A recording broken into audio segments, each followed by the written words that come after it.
Efesus 4:23, supaya kamu dibaharui dalam roh dan pikiranmu. Kalau terjemahan bahasa Inggrisnya, in the spirit of your mind. Bukan pikiran dan roh, tapi pikiran yang rohani. Ini cetakan. Kalau saudara sudah punya pikiran yang rohani, spirit of your mind itu, maka ini akan menentukan saudara itu sudah berubah. Pembaharuan dari yang natural kepada yang spiritual. Sampai puncaknya adalah kita itu memiliki pikiran Kristus. Jadi supaya kita itu bisa mengerti kehendak Allah, apa yang baik, yang berkenan kepada Allah dan yang sempurna, maka saudara tidak boleh bawa cetakan dunia ini. Tidak boleh membawa pola dunia ini. Ya.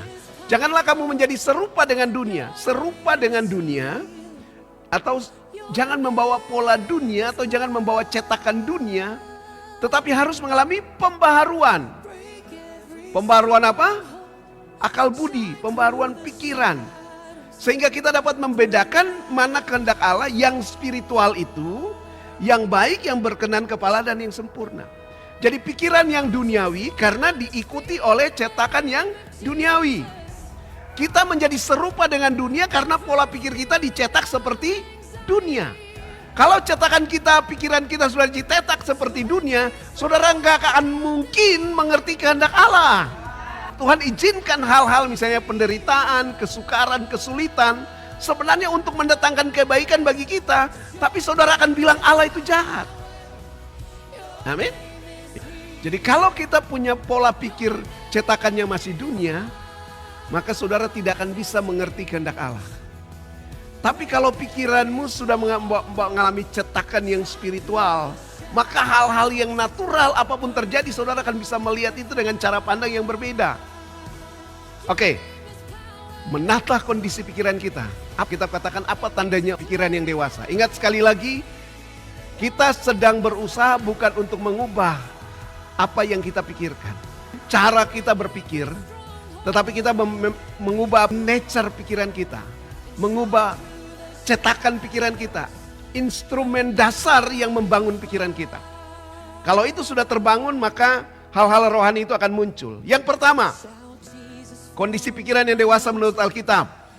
Kisah Para Rasul pasal 26 ayat 25. Tetapi Paulus menjawab, aku tidak gila, Festus yang mulia. Aku mengatakan kebenaran dengan pikiran yang sehat. Pikiran yang sehat itu pikiran yang rohani.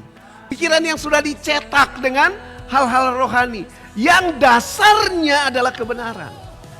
Artinya bahwa mereka adalah orang-orang yang menyatakan kebenaran dengan pikiran yang sehat. Apa saja situasi yang datang, mereka akan menghadapi itu dengan pikiran yang sehat.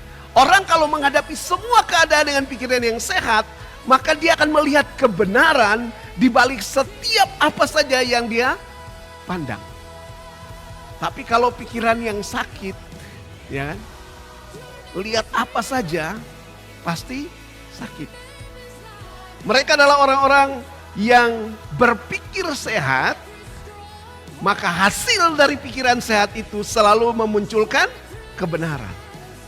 Kalau pikiranmu sakit, maka yang muncul itu adalah sesuatu yang tidak benar. Jadi orang dewasa itu adalah orang yang berpikir sehat.